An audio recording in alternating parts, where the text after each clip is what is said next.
o Senhor que nos livra das dificuldades, né? Para que a gente possa estar nessa manhã aqui. Então, só tenho mesmo é que agradecer ao Senhor Jesus por isso. E trazer a palavra do Senhor é um dos maiores privilégios que o ser humano pode ter.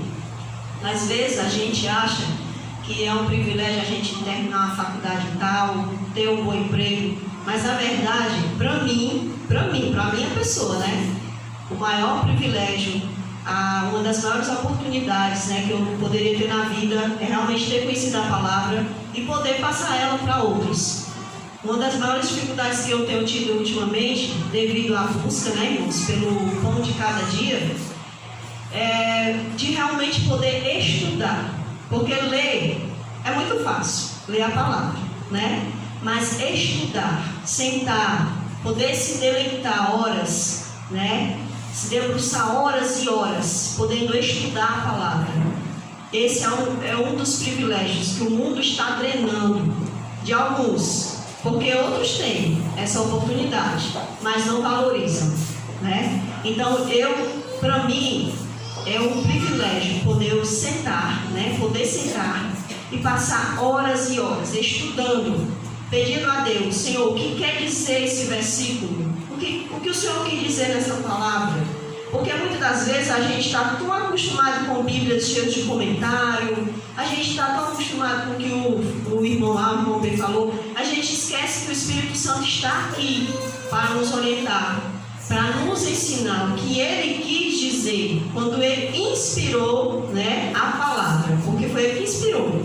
E uma das coisas que eu tenho comigo desde quando eu aprendi a palavra de Deus, aos 12 anos, foi isso, foi buscar o Espírito Santo na leitura da palavra, porque era isso que tinha no livrinho, né, que quando eu peguei o Novo Testamento, né, e lá tinha escrito que deveria se orar, pedir ao Espírito Santo, né, para orientar. Então, isso é o que nós devemos fazer, pedir ao Espírito Santo que nos oriente. E hoje é um sábado de mordomia, né, embora o sermão que eu vá explanar aqui com os irmãos não pareça ser de mordomia, né? Mas toda a palavra de Deus é de mordomia, porque está nos ensinando a sermos mordomos do Senhor neste mundo, né? Mas não está focada, não vai focar totalmente nas 4 áreas que a gente costuma explanar na igreja, né? Sobre o foco da mordomia. Mas eu gostaria também de deixar aqui algo sobre a questão da mordomia, né? No canal Refletindo sobre a Palavra, que é um canal que nós fizemos, está com pouco tempo, os irmãos podem procurar lá no canal Refletindo sobre a Palavra. Tem um sermão lá que eu fiz na igreja do Genibaú, né, falando sobre o 3º mandamento. E lá era o sermão de mordomia, e eu pedi a Deus que o Senhor me mostrasse um sermão sobre mordomia. Aí Deus me mostrou o 3º mandamento, né? Eu disse, meu Deus, que coisa complicada. Me explica aqui o que o Senhor quer tirar, né? Da mordomia desse 3º mandamento. E o Senhor me explanou ali o que Ele queria falar. Então eu peço aos irmãos, né, que possam procurar no canal Refletindo sobre a Palavra. Vocês vão ver lá o vídeo, o 3º mandamento, né? Então esse sermão ele vai falar bem sobre a mordomia em si, que realmente eu falei ali sobre a mordomia. Mas algo também que eu gostaria de falar sobre a mordomia, embora, né, eu não vá focar aqui nas 4 áreas da mordomia, eu gostaria de também deixar aqui claro, irmãos, que muitas das vezes a gente tem se dedicado muito à fidelidade do dízimo. E é para fazer isso, né, na verdade, né? Mas muitas das vezes a gente esquece da questão da oferta. A oferta financeira, a oferta material, que você pode doar algo para a igreja, né? A oferta trazendo um alimento, trazendo uma roupa para alguém que está precisando. E a oferta do recurso financeiro, que a gente sabe, irmãos, que é o que sustenta aqui a questão de pagamento de luz, né? De água. É justamente isso. É a oferta financeira, né, que a gente traz para a igreja. E muitas das vezes as pessoas elas focam muito no dízimo. Por quê? Porque o dízimo está lá deduzido, né? Às vezes porque a gente não quer a visita de umas certas pessoas na nossa casa, aí a gente é bem fiel no dízimo e esquece que Deus ele falou também sobre a oferta. E nós às vezes tratamos a oferta como algo irrelevante, mas é aí onde nós esquecemos, porque a oferta é algo totalmente relevante. Por que ela é importante, a oferta? Porque quando a gente oferta a Deus, nós estamos sendo gratos, né? E estamos tendo muita coragem, porque nós estamos tirando aquilo que ficou para nós trabalharmos, né? Então, muitas das vezes pela oferta não ser escrita, né? Destinada, muitas das vezes a gente solta ali dentro do coisinha aqui que eu esqueci o nome. Então a gente às vezes não se importa muito com essa questão da oferta. Mas sempre que aparecer, irmãos, qualquer recurso para você, que você puder estar ofertando, nem que seja R$1. Uma vez eu ouvi um irmão pregando sobre mordomia, eu achei até um absurdo, que eu não gosto disso. A pessoa que fica falando que viu que o fulano dele estava tanto de dízimo, o ciclano dava só isso de oferta. A gente não tem que ficar falando que a pessoa dá. Isso aí é entre a pessoa e Deus, né? Mas aquilo que você puder trazer para Deus, não, para a igreja de Deus, porque Deus não se vale da nossa oferta, né? Que ele não precisa de nada que a gente dê. Mas quem se vale é a igreja de Deus, né? A evangelização. Então, tudo que você puder trazer, irmãos. Às vezes, não vou doar esse ano porque é só R$1, né? Mas às vezes R$1 juntou com os outros, né? R$9 deu 10, não foi não? Então fez muita diferença. Então, vamos ser fiéis. Procurar também, né, focar nisso, na questão da oferta, porque é algo muito relevante, certo? Mas vamos aqui, pedir orientação a Deus para que a gente possa aqui focar no sermão dessa manhã. Nosso Pai, nosso Deus, nós estamos mais uma vez aqui, Senhor Deus, embora já tenha sido feita várias orações, eu estou te pedindo, Senhor Deus, orientação por mim, orientação pela tua igreja, para que nós possamos entender, Senhor, e também mudar os nossos pensamentos em relação ao mundo atual, Senhor. Porque o Senhor disse que a gente não deve se conformar com este século. Nunca devemos nos conformar, Senhor Deus, mas a nossa mente deveria ser renovada a cada dia pelo Senhor. Então, meu Pai, eu te peço, Pai, renova a nossa mente nessa manhã. Com a tua ajuda, Senhor, tudo é possível, meu Pai. Em nome de teu Filho eu te rogo, Senhor Jesus. Amém, Senhor. Eu sabe que tem um copo chique, brilhando minha garrafinha. Então vamos aqui abrir no livro de Marcos. Esse negócio é tão alto, foi feito para uma pessoa bem alta, né, irmão? Vamos abrir aqui no livro de Atos. De Marcos. Marcos capítulo 14.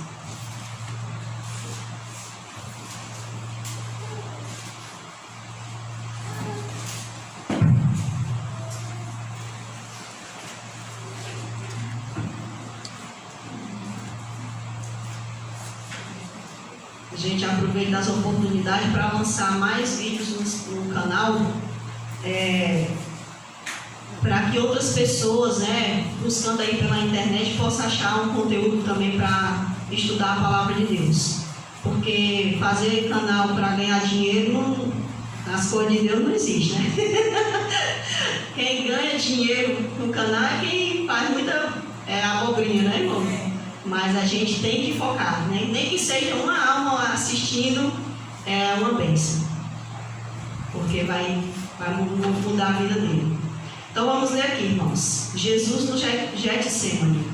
Então foram, é o verso 32. Então foram a um lugar chamado Getsemane. Ali chegados, disse Jesus aos seus discípulos: assentai-vos aqui, enquanto eu vou orar. E levando consigo a Pedro, Tiago e João, começou a sentir-se tomado de pavor e de angústia. E lhes disse: a minha alma está profundamente triste até a morte. Ficai aqui e vigiai. A gente percebe aqui que Jesus ele saiu com os discípulos, né? E ele foi ao Getsemane para orar. Mas dos discípulos ele levou 3.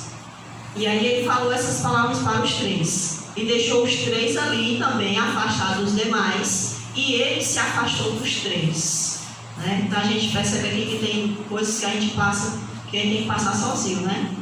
E ele aí sempre ensinando a gente. Verso 35. E adiantando-se um pouco, prostrou-se em terra e orava para que, se possível, lhe fosse poupar daquela hora.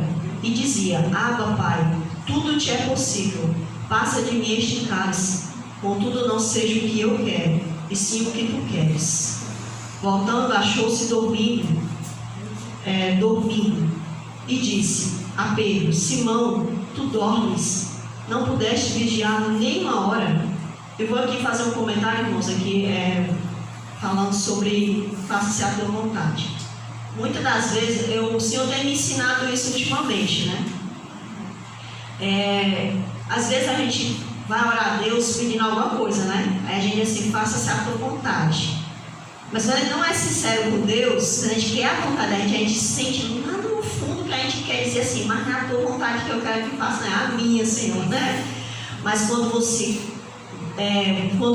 ensina a sua alma, né? Ensina a sua mente, o seu espírito a dizer: é a vontade do Pai que tem que ser feita, nem que eu chore, você vai perceber, a gente percebe que as coisas mudam.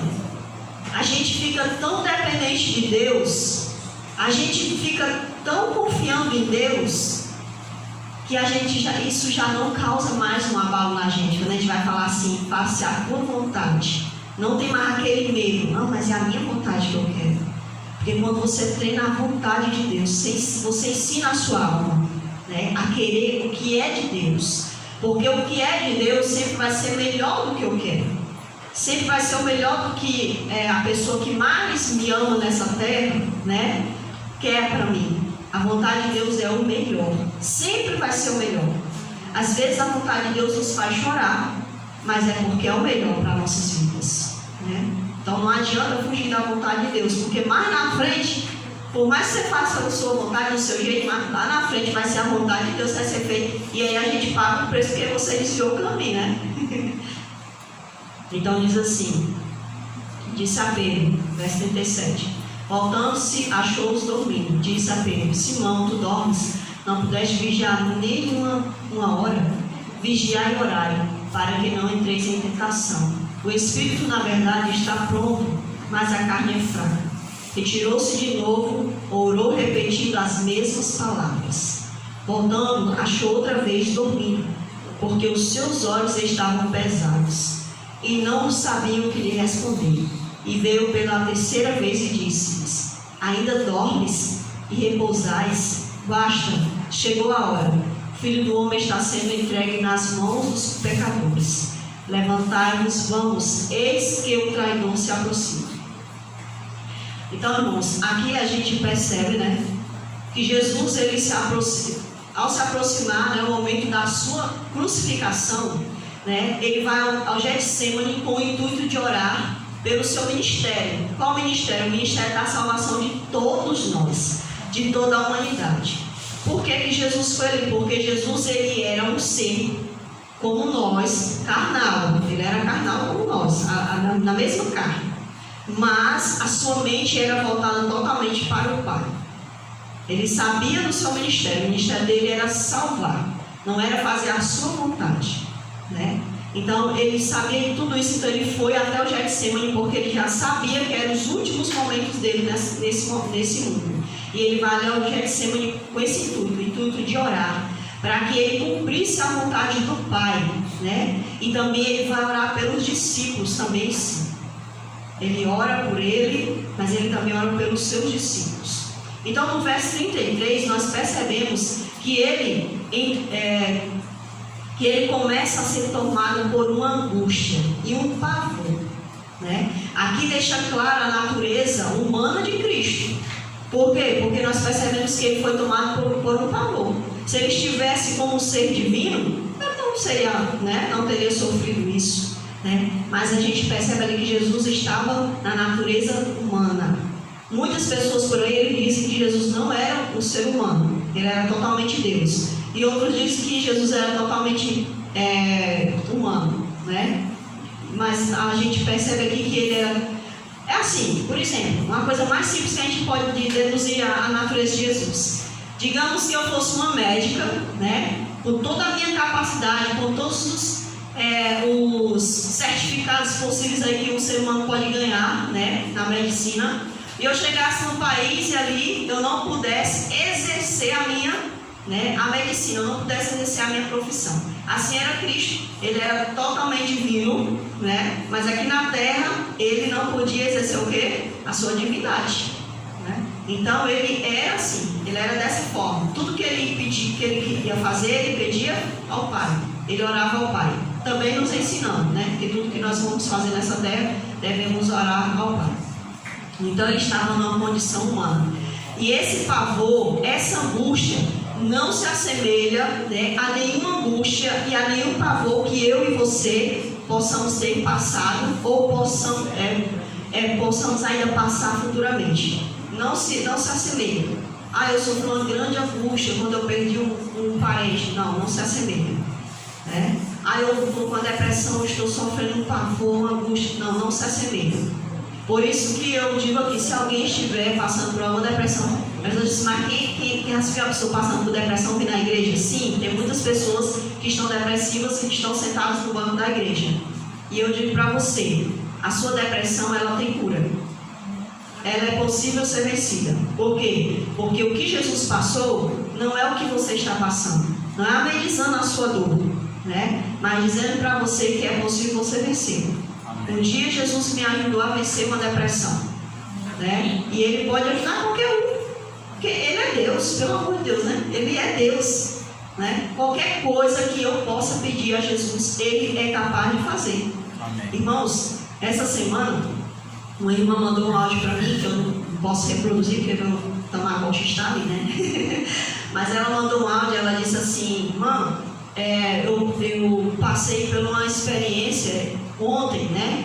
Eu fui deixar meu filho na escola e eu passei por uma experiência que fez eu refletir sobre as palavras da irmã, porque a gente está orando a Deus, porque para tudo que se vai fazer para a obra de Deus, você tem que orar, né? Se dedicar a Deus primeiro. Você vai fazer as coisas do nada. Primeiramente você tem que orar a Deus, se entregar a Deus. E aí eu falei para ela: irmã, ore, porque eu estou pedindo a Deus, né, o Senhor tem botado na minha mente fazer uma programação com crianças, com adolescentes. E tem muitas crianças, muitos adolescentes que estão se retirando da igreja e que estão passando por fases difíceis. Eles estão se reprimindo, né? Estão se vestindo de forma muito depressiva. Pelas vestes a gente percebe que essas crianças estão sofrendo angústia, estão sofrendo depressão, mas que muitas vezes eles não sabem expressar, né? E muitas vezes os pais também não sabem perguntar a eles, né? Não sabem como se achegar. Então, eu tenho orado a Deus, porque o Senhor tem colocado isso dentro de mim, e eu tenho pedido muito a Deus que o Senhor me mostre como fazer, com quem fazer, né? Porque não é todo mundo também que a gente que quer ajudar de uma forma correta.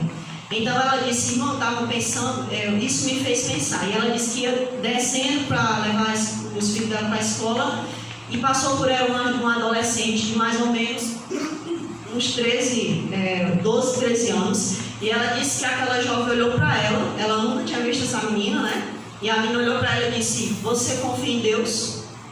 E a irmã disse: sim, eu confio. Ela disse: pois eu não confio mais não. Aí ela disse: mas por que você diz isso, minha filha? A irmã perguntou, né? E ela disse: por que ele não faz um milagre na minha vida? E a irmã disse que a irmã ficou assim, sem palavras, não sabia nem o que falar com a menina, né? E a menina passou. Aí ela falou esse áudio para mim, eu só pude responder ela no outro dia, porque a gente é uma luta do dia a dia, né? Eu disse para ela: irmã, não foi ela que falou com a irmã. Você escutou, o Espírito Santo fez, você ouviu o que estava dentro da alma dela. Porque a coisa mais difícil do mundo é você escutar um adolescente expressar o que está sentindo. Então, o Espírito Santo falou por quê? Para que você orasse. Porque quem sabe aquela menina não ia dar fim na vida dela. Então, a irmã disse que foi na escola, deixou as crianças e tentou ir atrás para ver, porque ela disse que não ficou em paz, né? Ela disse que não ficou em paz. E perguntou à mulher se a mulher tinha visto aquela menina passar por ela. A mulher disse que não lembra, né? Então, irmãos, a gente tem orado. Por quê? Porque Jesus disse que nos últimos dias ia vir isso sobre a humanidade, essa angústia. Disse que os homens iriam desmaiar de pavor diante das expectativas das coisas que iam vir. Ou seja, será que eu vou ter um emprego amanhã? Né? Será que eu não vou morrer dessa doença amanhã? Então, as pessoas elas estão criando o quê? Expectativas de coisas que ainda não chegaram a elas. Elas estão sofrendo de ansiedade. Elas estão antecipando algo que elas nem sabem se vão passar. Então, nós estamos vivendo nos últimos tempos, nós estamos vivendo no tempo da profecia de Mateus 24. Por isso Jesus falou lá em Mateus 24: cuideis para que ninguém vos engane. Vigiai, orai, sede perseverante. Essas foram as palavras do nosso Senhor. E se eu creio nesse Senhor, não importa a circunstância, eu tenho que confiar nessas palavras.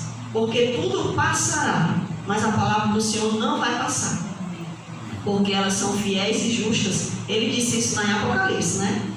Então, o Senhor Jesus, ele sofreu uma angústia que eu e você não poderíamos jamais sofrer. Se nós sofrêssemos a angústia de Cristo, nós morreríamos no mesmo instante. Mas ele sofreu essa angústia, porque ele estava numa condição que eu e você não estamos. Ele via o mundo natural, que é esse que nós vemos, mas ele também via o mundo sobrenatural. Quando Jesus olhava para a multidão, ele não via só uma multidão de pessoas, ele via demônios, anjos caídos ao redor. Anjos ali atiçando pessoas, vai. E Jesus ali tinha que distinguir aquele anjo caído daquela pessoa. Não, é ele que está atiçando. Então é uma angústia que eu e você não podemos jamais deduzir.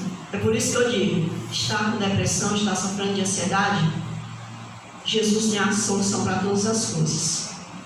Então, ele passou por essa situação porque ele vivia uma situação diferente da nossa. Ele vivia o mundo natural e o mundo espiritual. No verso 34, irmãos, nós podemos perceber, né, nós vemos aqui que o Senhor deixa claro, né, o Senhor deixa os três, né, ali que ele levou consigo, né, e deixa ali no lugar, para que eles também orassem e vigiassem sobre aquela situação. Então Jesus, ele leva aqueles três, separa os três dos demais, e ele leva aqueles três ali, e ele diz para aqueles três: ficar aqui, orar e vigiar. Essas foram as palavras do Senhor para aquelas pessoas. E aí o que é que acontece? Jesus agora dá um exemplo para eles. Ele se retira e vai para um lugarzinho mais além, né? E ali ele mostra a eles como se deve fazer. Então Jesus, ele pede para que eles, né, orassem. Então a gente percebe aqui, irmãos, o que é orar. O que é que Jesus queria dizer quando ele disse: ficai aqui e orai? Ele queria dizer: comungai com o Pai, converse com o Pai, fale para o Pai, né? Então orar é comungar, né? Isso, muitas das vezes a gente pede para alguém orar. Até a irmã estava ali falando hoje, né? A gente, irmão, eu não sei orar, né? Às vezes a pessoa diz assim: eu não sei orar, né? Aí eu digo: mas isso é uma coisa muito comum que as pessoas falam, né? Irmão, você vai orar. Não, mas eu não sei orar. Eu não sei orar em público, como se fosse orar para a gente, né? É que a oração sempre vai ser para quem? Para Deus, né? Então não tem segredo. A oração sempre vai ser para Deus. Então, orar é comungar. É você conversar com o seu amigo do Senhor, o seu amigo eterno, o seu amigo Pai. Muitas das vezes, nós sofremos porque nós não sabemos comungar. Nós não sabemos confessar e conversar com Deus. Sabe aquele amiguinho que você tem, ou aquele amigo que você tem, que você conta todas as coisas para ele? Você não conta todas as coisas para as pessoas, não. Porque tem um amigo que sabe de todas as coisas que você não conta para o seu melhor amigo. E ele sabe. Mas ele não sabe, não é porque você contou, é porque ele sabe. Mas ele gostaria que eu e você comungássemos com ele, que nós fôssemos até a ele e falássemos: Senhor, eu estou passando por isso. Senhor, eu fiquei tão alegre por aquilo. Senhor, eu ri tanto disso aqui. É um amigo, ele é um amigo. No dia que o cristão não, no dia que a pessoa que está frequentando a igreja entender que Jesus é um amigo, ele vai se tornar um cristão. Ele vai se tornar um filho de Deus. Porque ele entendeu a essência, né, do reino. A essência do reino é vivermos com o nosso Senhor. É sermos do Senhor.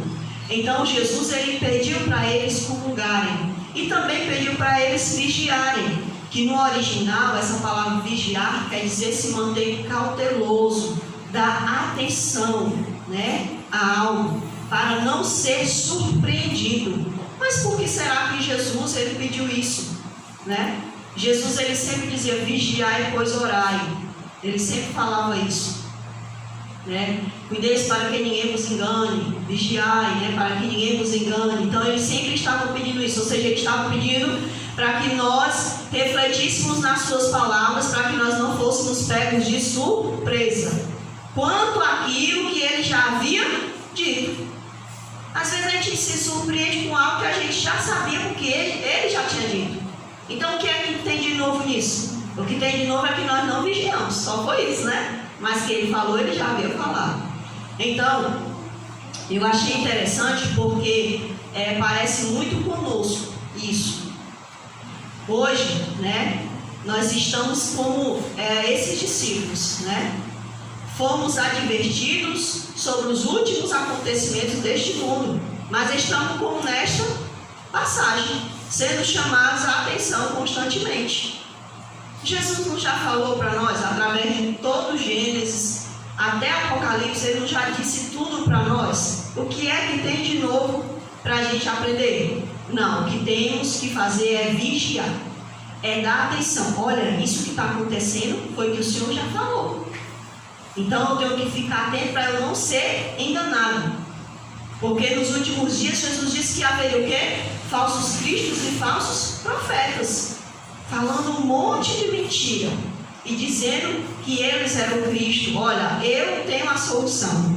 Quando a gente escuta alguém falando assim, às vezes a gente assim, quando a gente fala assim, quando a gente vai dar um estudo bíblico, a gente assim, falsos cristos, a gente só se lembra do Henrique Cristo, né? O Henrique Cristo, aquele homem, parece assim que a gente, basicamente a gente não evoluiu, né, no ensinamento. Quando Jesus falou que haveria falsos cristos, está no plural, tá? Falsos profetas. Quando eu encontro um homem com uma capacidade imensa de manipulação social, como um homem chamado Bill Gates, você vê que ele é um falso profeta. Às vezes a gente acha que um falso profeta é só quem está lá na igreja. É aquela igreja ali, que não é a mesma denominação adventista, é um falso profeta. Existe falso profeta em todos os lugares. Em todos. Então quando alguém diz assim, olha, vai acontecer isso, desse jeito, daquele jeito. Ele é o quê? Ele está dando o quê? Uma profecia. Ele está falando algo que vai acontecer. Aí de repente essa pessoa vem e diz assim, olha, mas eu tenho uma solução. Eu fiz aqui um bocado de coisa para vocês, né? Eu tenho uma solução. Então ele foi um falso profeta e ele foi um falso Cristo. Muitas pessoas não sabem, mas esse homem, ele tem investido muito na África. Irmãos, todos nós sabemos aqui que a África é um lugar onde existem muitas pessoas necessitadas, né? Então eles chegam, essas pessoas que têm muitos recursos financeiros, eles chegam nesses lugares, eles trazem um problema para aquele lugar e eles mesmos trazem uma solução, através de tratamentos de saúde. Então nós vemos o quê? Um falso profeta e um falso Cristo. Porque o Cristo é aquele que soluciona. Quando Jesus veio, ele era o quê? O Cristo. Ele era aquele que iria trazer a solução para o mundo. E trouxe, de fato. Só ele, né? Porque os outros só trazem desgraça. Então, muitas das vezes, nós temos que deixar a nossa mente ampliar o conhecimento. Porque muitas das vezes nós estamos focando só dentro das denominações, só no âmbito religioso.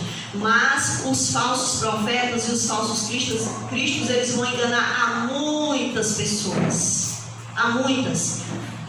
Tanto do meio religioso como do meio não religioso. tanto daqueles que creem em Deus, quanto daqueles que não creem em Deus. Então nós temos que focar nisso, nós temos que tomar bastante atenção quanto a isso. Então, Jesus ele não falou nada que fosse diferente, ele disse que nós deveríamos vigiar, para não sermos pegos de surpresa. E muitos de nós estamos sendo pegos de surpresa, mas não porque não houve profecia sobre essas coisas, mas sim porque nós não estamos vigiando, né? Não estamos dando atenção às palavras do nosso Senhor. Então, nós devemos tomar bastante cuidado para que nós não sejamos pegos de surpresa. Aqui no verso 37, Jesus ele volta, né, da sua conversa com o Pai e achou os 3 dormindo. Imagine a situação dos outros, né? Se os que estavam mais perto dele estavam dormindo, e os que ele estava monitorando, imagine os demais que estavam lá para trás. Então, Jesus volta e acha eles dormindo. E aqui a gente tem que tomar bastante cuidado. Será que nós não estamos dormindo quanto às profecias dos tempos finais? No ano de 2020, no mês de fevereiro, eu tive um sonho e o Senhor, eu via, né? Eu acho que eu já contei esse sonho aqui, né? Se eu contei, vocês não me perdoem, mas eu vou contar de novo. eu tive um sonho onde eu estava num quarto e eu passava para o outro quarto e tinha muitas pessoas de dentro da igreja que eu sabia, porque no sonho a gente entende que tem a palavra dá um entendimento para a gente, né? Aqui é da igreja, aqui não é da igreja. Então tinha pessoas que eram de dentro da igreja, tinha pessoas que não eram de dentro da igreja. Então eu via surgir na parede alguns escorpiões, mas esses escorpiões se multiplicavam de uma forma tão rápida que eles cobriam todas as paredes e eles saíam picando as pessoas. E eles picavam as pessoas e muitas pessoas de dentro da igreja e pessoas que não eram da igreja, eles morriam. E eu ficava assustado quando eu vi aquilo, porque eu tenho um pavor escorpião. Então, o Espírito Santo, eu escutei a voz dele quando ele disse assim: não temas, isso é uma peste, não temas, não se apavore. E ali eu cheguei na casa da minha colega, e eu cheguei na casa dessa irmã e contei esse sonho para ela. E aí eu também contei para ela sobre um surto de gripe que estava tendo na China, né? Eu disse: irmã, a senhora ouviu falar aquele surto, né, que estava tendo lá na China, tudo mais. E aí, quando foi no mês de março, começou ali aquelas confusões, aquelas informações que tá até hoje, né? Esse rolo aí no meio do mundo está até hoje aí, enrolando na cabeça das pessoas. Então, irmãos, quando a gente vê, quando a gente tiver sonho, quando a gente vê no noticiário, a gente sempre tem que voltar para onde? Para a palavra. A gente não tem que ficar dentro do cozinha, a gente tem que sempre focar na palavra. Se a gente for ficar com medo de tudo, vamos ficar no meio do caminho. Não, a gente tem que focar na palavra de Deus. Vamos focar na palavra de Deus, porque quem anda com o Senhor não vai ter medo. Ele vai ter medo, mas ele não vai ter medo, né? Então a gente tem que focar na palavra do Senhor. Essa questão também, irmãos, de estar sobreavisados. Eu até estava contando para o meu esposo esses dias, né? Que eu tenho uma colega que eu tive um sonho com ela e o bebezinho dela num canto, né? E ela sozinha, eu ficava com uma angústia tão grande, né, em relação a ela. Eu contei esse sonho para ela: olha, eu sonhei, e era como se você tivesse separado do seu esposo e tudo mais. E aí, às vezes, a pessoa ela não vigia, não ora, né? E o inimigo, o Senhor manda a palavra para você vigiar, para você orar. E aí, o que o inimigo faz quando a gente não faz a nossa parte? Ele vem e nos dá uma rasteira, né? E ali o tempo foi passando e hoje em dia essa é a situação da minha colega, né? Ela se encontra sozinha, separada, né? Passou por momentos muito difíceis, né? Graças a Deus a igreja lá do Genival chegou a ajudar ela, né? Hoje ela foi para o interior. O que é que eu quero dizer com isso, irmãos? É que quando a profecia vem, por exemplo, quando eu falei isso para minha colega, né? Não é que Deus dissesse para ela que ia acontecer isso com ela, mas é que era para ela orar, para ela vigiar o que estava acontecendo ao redor, né? Para ela sondar ali, para evitar essas coisas acontecerem. Porque às vezes um casal, um vê as coisas espirituais mais do que o outro. Mesmo dentro da igreja, tem um que é sempre mais aberto, né, à visão espiritual do que o outro. Então muitas vezes o que a gente acha? Deixa para lá. Então a gente não vigia. Então Jesus ele deixa aqueles lá, quando ele volta, eles estão dormindo, né? Então aqui diz, né, fala assim, o pai, e fechou e achou os três dormindo, ou seja, aquela orientação sobre orar e vigiar, ficar atento, não serviu para nada. Apesar de Cristo ter lhes confessado, seu pesar e sua angústia, ou seja, eles nem oraram nem por ele e nem por Cristo, porque Cristo não estava numa condição humana, não era um amigo deles. Ele não disse: eu estou passando por uma grande angústia. Como um amigo, o que é que a gente faz pelo outro? Escuta e ora ao Pai, não é assim? Mas eles não oraram nem por eles, quanto mais por Cristo, que está sofrendo a dor maior, Então é algo muito preocupante isso daqui, Jesus deixa esse ensinamento para nós, que muitas das vezes a gente não ora nem pela gente, e se a gente não ora pela gente, também não se importa pelos outros, Então Jesus, ele deixa eles ali, mas não serve para nada. Apesar de Cristo ter lhes confessado seu pesar e sua angústia, eles se deixaram levar pelo sono físico e, quiçá, espiritualmente. Então Jesus, ele percebe que aqueles homens estavam dormindo tanto fisicamente como espiritualmente.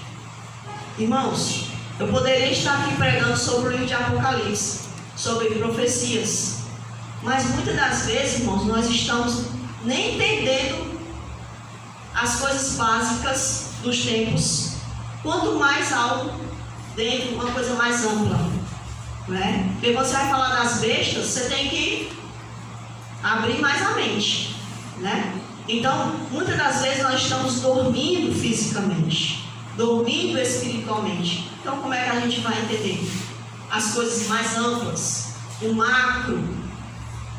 Eu estava até conversando com meu esposo que o pessoal sempre fica falando: o rei do sul, o rei do norte, vocês já ouviram, Às vezes a gente fica focando nisso, o fulano ali é o rei do norte, o fulano ali é o rei do sul. E a gente não foca, irmãos, que a gente não tem que ficar focando só nisso. A gente tem que focar no poder que está sobre esse mundo. Sempre existiu só um império, desde Cristo para cá, que se chama Império Romano. E esse é um império.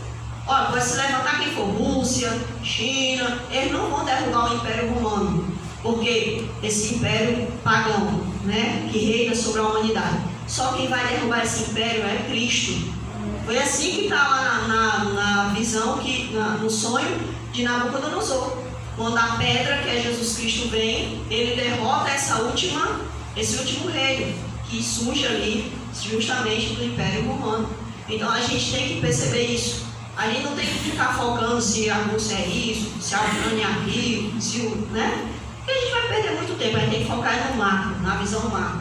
Temos que nos atentar, temos que vigiar. Está tendo guerra ali? Como é que está a minha vida espiritualmente? Porque aquela guerra lá, não sei aonde, ela vai afetar aqui também. E aí, quando ela afetar aqui mais fortemente, como é que está a minha fé? Eu vou suportar a fome, se chegar aqui no Brasil, uma perseguição religiosa, se chegar aqui no Brasil, porque a gente está tudo... Não, é um governo conservador. Não vai chegar aqui não. Nós estamos lutando com esse dente para deixar o nosso governo um governo conservador, Mas o governo conservador pode ser retirado. Porque quando o poder das trevas age nesse mundo, que ele pede permissão a Deus, o Senhor dá a permissão. Porque quem é dele, está garantido, não está não? Aquele que está assim na corda bamba, tem que procurar um do lado para se garantir, Então, irmãos, a gente às vezes tem um monte de cristão aqui evangélico, fazendo um monte de coisa para segurar um governo conservador. Mas as nossas forças, elas não são nada. Porque o que está predito para esse mundo vai acontecer. O que eu me preocupo é como eu vou estar quando isso acontecer. É isso que eu tenho que me preocupar. Então ele chama a atenção sobre a vigilância justamente de Pedro. Mas por que será que ele chama a atenção de Pedro? Será que é porque Pedro era um dos mais velhos? Será que é porque o Senhor tinha implicância? Porque o Pedro era o temperamental da turma, Tudo ele já partiu logo para solucionar. Ele tinha a resposta para tudo. Será que era por isso? Não. Ele não faz isso. Jesus não persegue ninguém. Ele só persegue para salvar, Mas ele não tem essa perseguição que muitas vezes nós temos, dentro das igrejas. quer seguir o cargo do outro, essas coisas besteira aí, né? Que só diminui a qualidade espiritual da igreja, né? Jesus não tem isso, ele é Deus, né? O plano dele é salvar, né? Então ele não vai logo em Pedro, não é por conta disso, né? Mas pelo que eles conversaram nos versos 27 ao 31, e depois os irmãos podem ver lá, né, que a gente não leu esses versos, mas os irmãos podem ver lá a conversa entre Cristo e Pedro, né? O Pedrão. Vocês vão ver lá o que aconteceu na conversa deles. Então, irmãos, ele chama a atenção de Pedro por isso, pois Pedro havia, né, sido avisado que ele negaria a Cristo, né, mais lá na frente. Então, nessa conversa, eles estavam ali discutindo sobre que Pedro ia negar Jesus. Então, quando Jesus deixa eles vigiando, ele levou justamente ele, né, no meio dos três. E ele chega ali e ele está dormindo e ele diz: Pedro, você percebe aí que ele fala o nome do Pedro, né? Ele deixa bem claro: Pedro, nem tu pudeste vigiar, né? Mas por quê? Porque Pedro, né, Jesus disse: você vai me negar, né? Você vai me negar. Então Jesus, ele advertiu Pedro, ele queria que Pedro não negasse a ele. Por isso ele chama a atenção de Pedro, né? Então o Senhor ainda o advertiu no verso 38, né? Nós sabemos sobre aquela conversa, né? Que ele devia vigiar para não ser tentado a negá-lo. Jesus estava preocupado com Pedro, para que Pedro não negasse. Jesus se preocupou com cada um de nós. Todos nós que estamos aqui, irmãos, não devemos estar aqui por hábito. Não devemos estar aqui sentados nesses bancos, porque se eu não vier, o irmão vai me perseguir, vai dizer: por que tu não foi para a igreja hoje? Não. Eu não tenho isso na minha mente. Eu não tenho esse medo. Se eu disser assim comigo: hoje eu não vou para a igreja, eu quero ficar em casa estudar a palavra, porque tem gente que fica em casa e vai recordando, né? Onde é só? Eu quero estudar a palavra. Eu não tenho esse medo de que o outro vai me cobrar. Porque o que eu estou preocupado é com Deus. A minha preocupação é com Deus. É que quem está me vendo quando ninguém está me vendo. Porque às vezes a gente se preocupa só com o outro, o que o outro vai falar. Então o Senhor, Ele não quer que a gente venha aqui por hábito. Ele não quer que venha aqui porque eu tenho medo de ser cobrado. Ele quer que eu venha aqui para que quando eu escute a palavra, eu escute os louvores, a oração que o irmão fez, eu volte para casa com outro pensamento, com outra intenção. Uma intenção de salvação minha e do meu próximo. Minha e do meu próximo. Essa é a intenção de Jesus, né? Ou seja, Pedro poderia ter somente o desejo pessoal devido ao medo. Ficou com medo. O medo, né, é algo paralisante, né?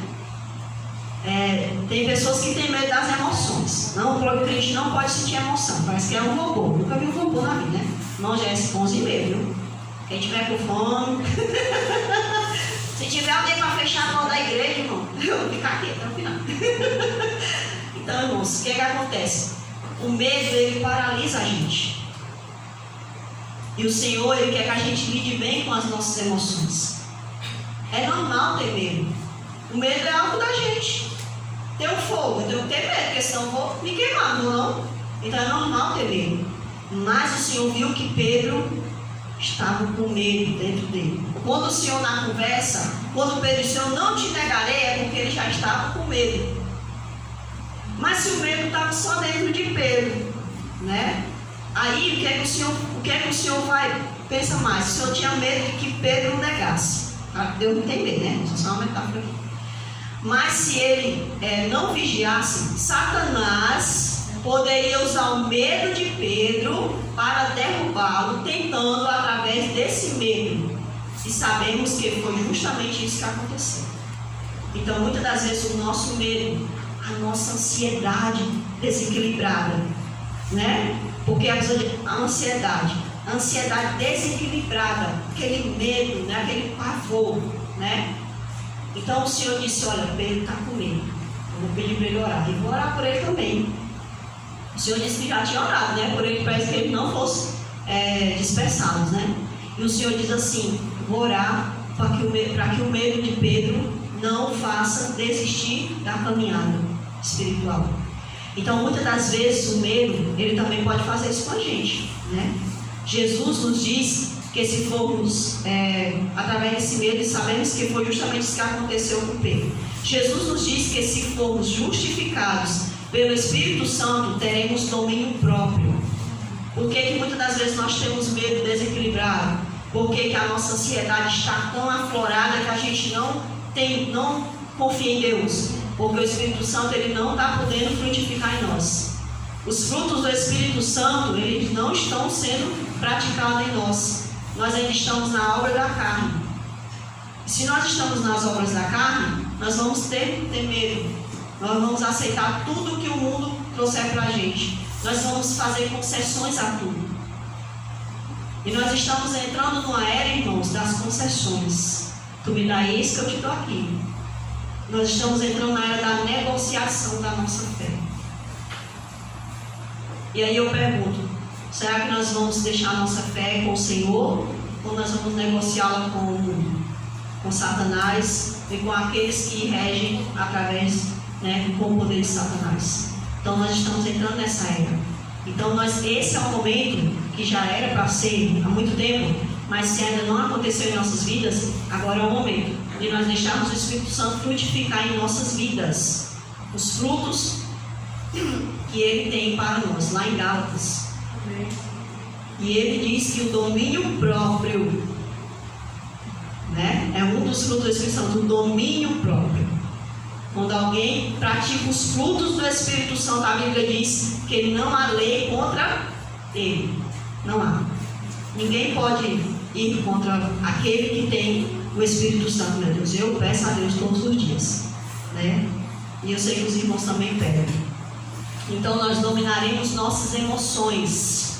Seremos cristãos equilibrados, com emoções equilibradas, Nossas emoções do medo, elas ocorrerão de forma equilibrada. E Pedro sofreu um medo desequilibrado, a ponto de não aguentar a pressão.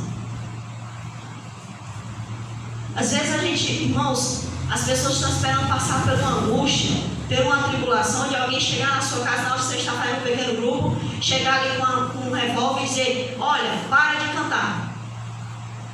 Não. A grande tribulação já está acontecendo. Só que Deus é tão bom, irmãos. Ele é tão bom que não tem como trazer adjetivos para Deus, Não tem como palavras para falar sobre Deus.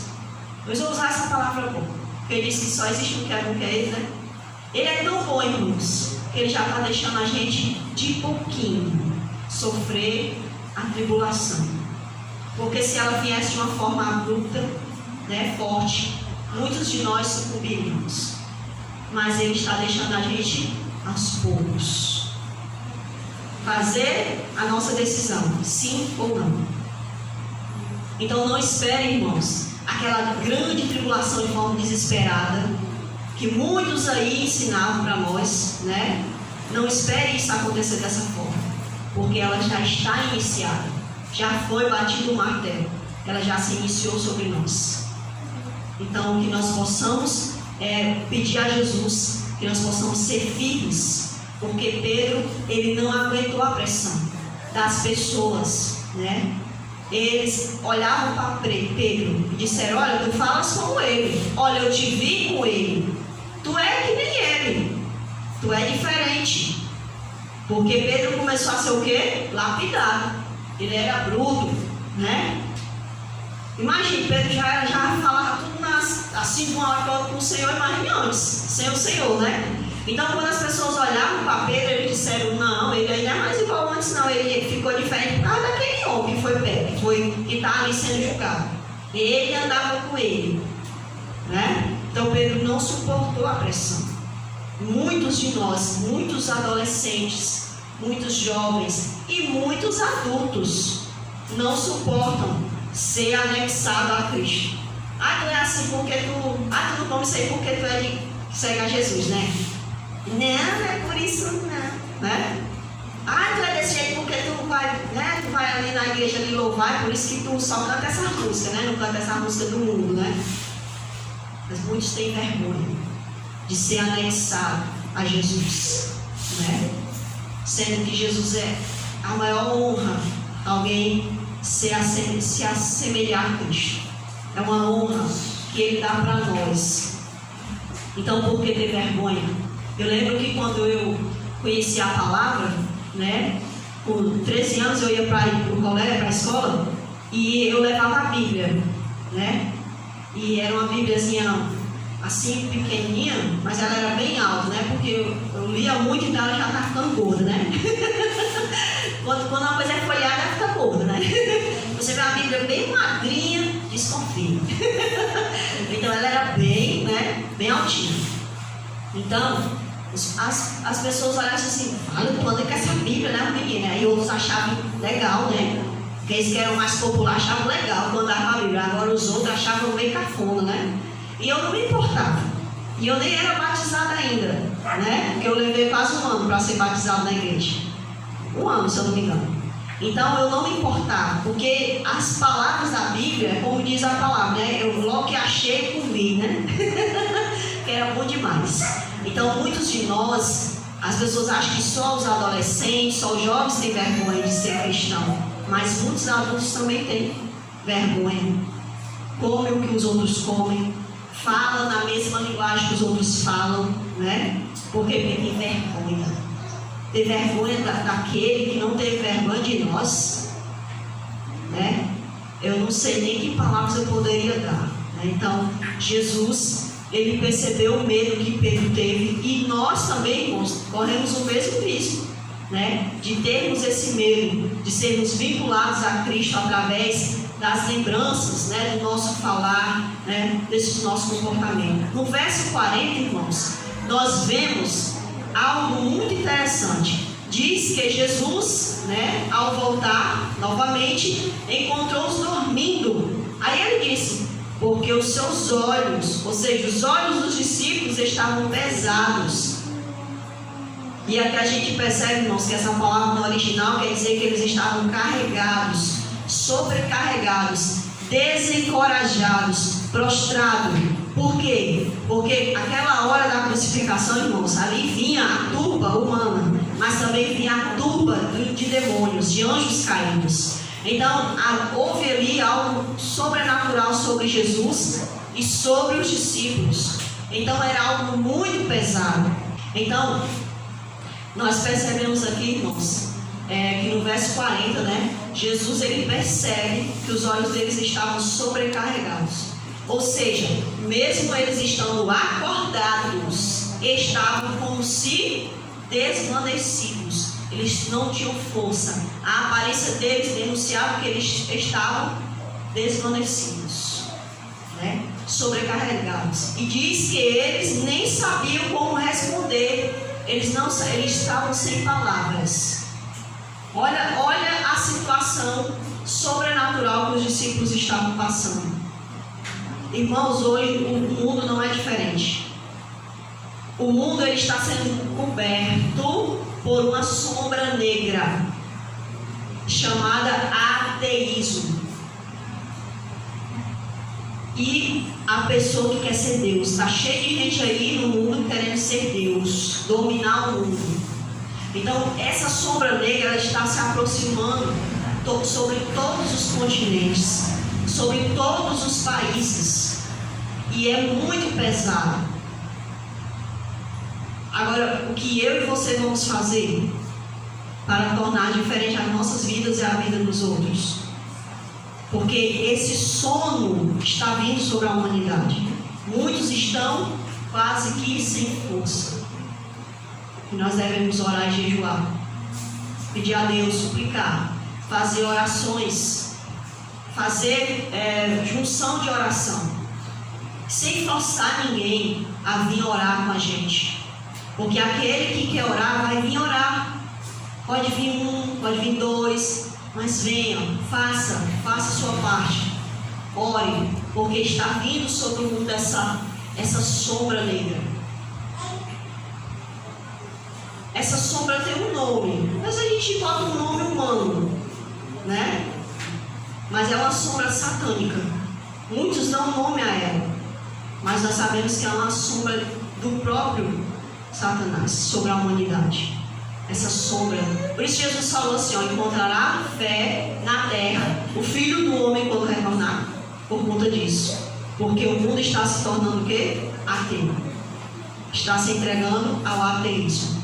Então, nós podemos perceber aqui, irmãos, que os discípulos, eles estavam sobrecarregados. E nós, irmãos, o que diremos ao Senhor sobre orar e vigiar? Pela terceira vez, Jesus achou eles como se tudo lhes houvesse, tudo que ele houvesse falado até aquele momento, né? Na beira do lago, no monte, no pátio do templo, nas casas onde Jesus ia.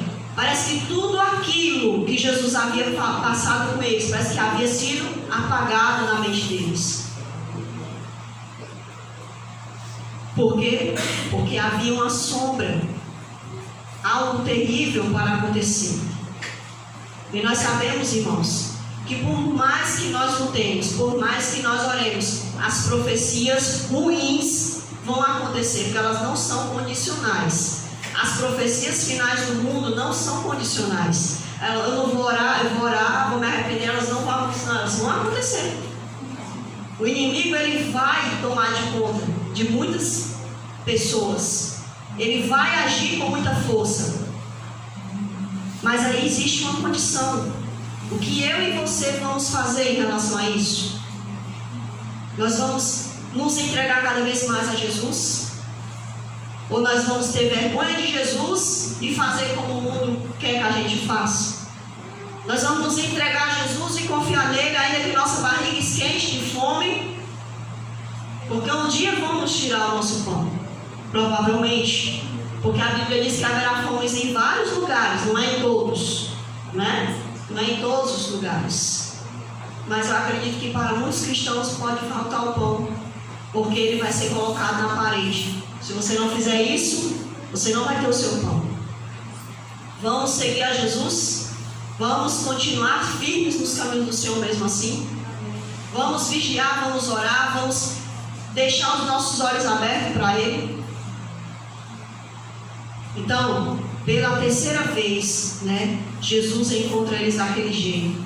E parece que tudo que ele falara não servia para nada. Pareceu tudo em vão. E estavam dormindo e repousando, como se aquele momento da prisão e das expulsões dele não estivesse às portas. Em Jesus, né? E Jesus então exclama: basta, meus irmãos, o maior medo de Deus, embora Deus não tenha medo, eu repito, é só uma metáfora. O maior medo de Deus é que passamos muito tempo consumindo tanto conteúdo dentro da igreja, né, nesse caminho, e estarmos longe de Jesus. Como a irmã falou aqui, né, ela falou que leu, né, o livro, né, com alguns irmãos, né, tem aí o jejum de Daniel que está acontecendo, muito conteúdo sendo adquirido, mas será que para muitos está servindo, né?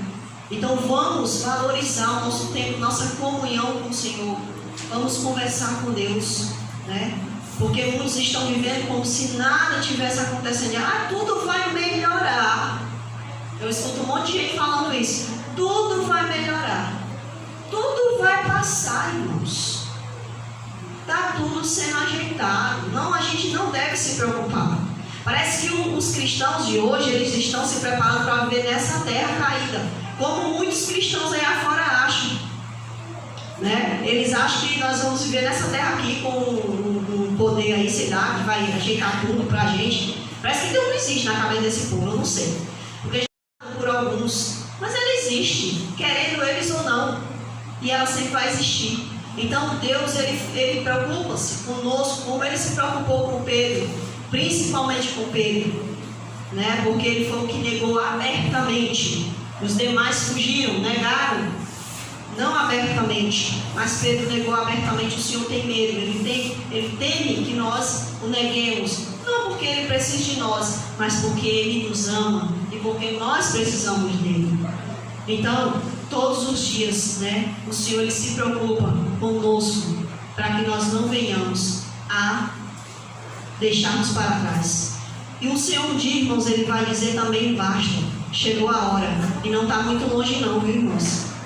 Ele dará um basta na história deste mundo.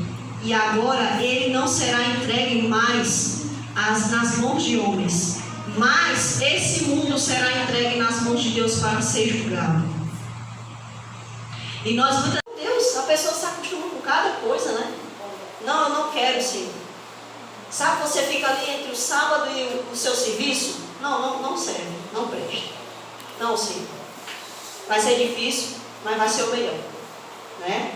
Então, irmãos, se nos encontrarmos dormindo e repousando, não espere pelo basta final, não.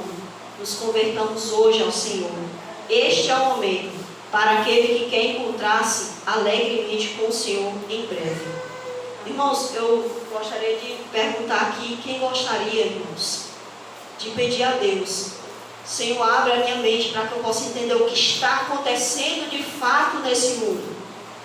Não me deixe ser enganado, Senhor, pelos jornais, pelo alguém que tem medo. Senhor, abre a minha mente, eu quero ver além do véu que está nesse mundo. Não me deixe temer, Senhor. Me faça acreditar no Senhor somente. Irmãos, nós vamos louvar um louvor que fala: nós confiamos no Senhor, para encerrarmos. Aquele que quiser pedir a Deus: Senhor, eu quero olhar além do olhar humano. Você pode ficar em pé e faça sua oração a Deus em silêncio. Peça a Deus para que Deus possa abrir os seus olhos, como Ele um dia também abriu os meus olhos em 2020, né? Aliás, foi 2019, se eu não me engano. 2020, isso. Deus abriu os meus olhos e me fez entender além do que muitos estão falando aí afora. Mas focar assim, ó, aqui desse lado diz uma coisa, desse outro diz outra coisa, mas Jesus é a minha reta. E eu tenho que ir por esse caminho. É nele que eu confio. Ainda que eu morra, mas eu vou confiar nele. Porque eu creio que um dia eu vou ser ressuscitado. Então vamos, que os irmãos possam aí fazer uma análise sobre esse louvor.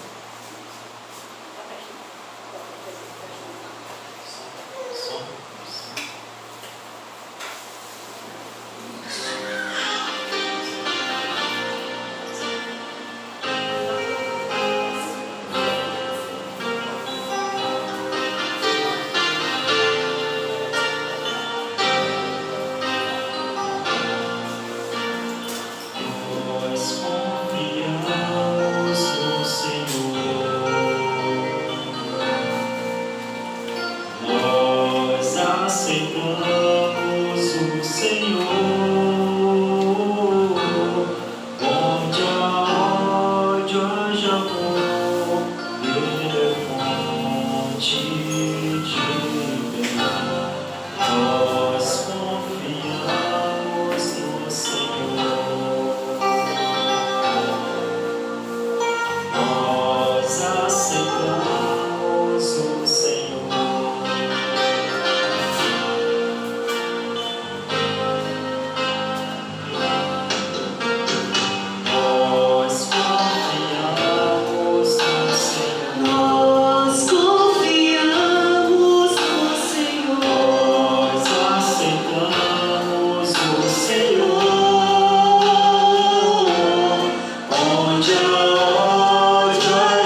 Essa letra diz, Pai, que o Senhor fez muitas coisas e o Senhor é soberano.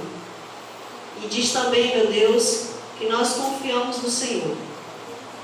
Talvez até hoje, Pai, eu não tenha confiado no Senhor como o Senhor quer. Mas eu posso mudar essa situação de hoje em diante, meu Deus. Eu quero te rogar, meu Deus, pela igreja da Granja Portugal, Senhor Jesus. Ela é, Senhor Deus, do farol. A carcaça do farol, Senhor Deus, a estrutura, Senhor. Porque a luz é o Senhor. Amém. Também, meu Deus, eu quero te pedir, Pai, que a tua luz brilhe neles. Para que através deles, meu Deus, outros também possam, Senhor Jesus, sentir a tua luz, Senhor. Porque quando a luz entra, as trevas saem. Não tem como as trevas ficar, meu Deus, aonde a tua santa luz habita. Por isso, meu Pai, eu te peço, Senhor Jesus. Eu sei que eu não sou um ser perfeito, meu Deus. E eu preciso, meu Deus, urgentemente dos teus frutos. Eu preciso, os meus irmãos aqui também precisam, Senhor Jesus. Senhor, embora o tempo esteja avançado, Pai, mas eu quero te pedir, meu Deus, que o pão da vida possa saciar a nossa fome, Senhor Jesus. Que não seja um sábado pesaroso, Senhor. Que não seja um sábado do meu jeito, mas que seja um sábado que agrada ao Senhor Jesus. Entrego nas tuas mãos as crianças dessa igreja, Senhor Jesus. Também os adolescentes, os jovens, Pai, os adultos e os idosos, meu Deus. Aqueles que não vieram hoje, Senhor Jesus, tu sabes todas as coisas, Senhor. Aqueles que estão desvanecidos, Pai, que não tem mais força, meu Deus, para vir para a fogueira, Senhor Jesus, para servir de brasa para outros, Senhor. Te peço, acende o fogo neles, meu Deus. Também eu quero te pedir, Pai, se alguém aqui está sofrendo com ansiedade, Senhor Jesus, com medo que abalou a vida de Pedro, eu te rogo, Senhor Jesus, que o Senhor, pela tua força, meu Deus, possa intervir na vida dessa pessoa, Senhor, e que ela possa fazer como diz a tua santa palavra, lançar sobre o Senhor toda a ansiedade dela, Senhor. Tirar dela esse peso, trocar com o Senhor pelo seu fardo, Senhor Jesus, que é leve, meu Deus. Eu te peço, meu Pai, por nós, tenhas misericórdia de nós, meu Deus, do nosso país e do mundo inteiro, Senhor Jesus. É essa oração que eu faço, pela justificação em Cristo Jesus, eu confio, Senhor. Amém.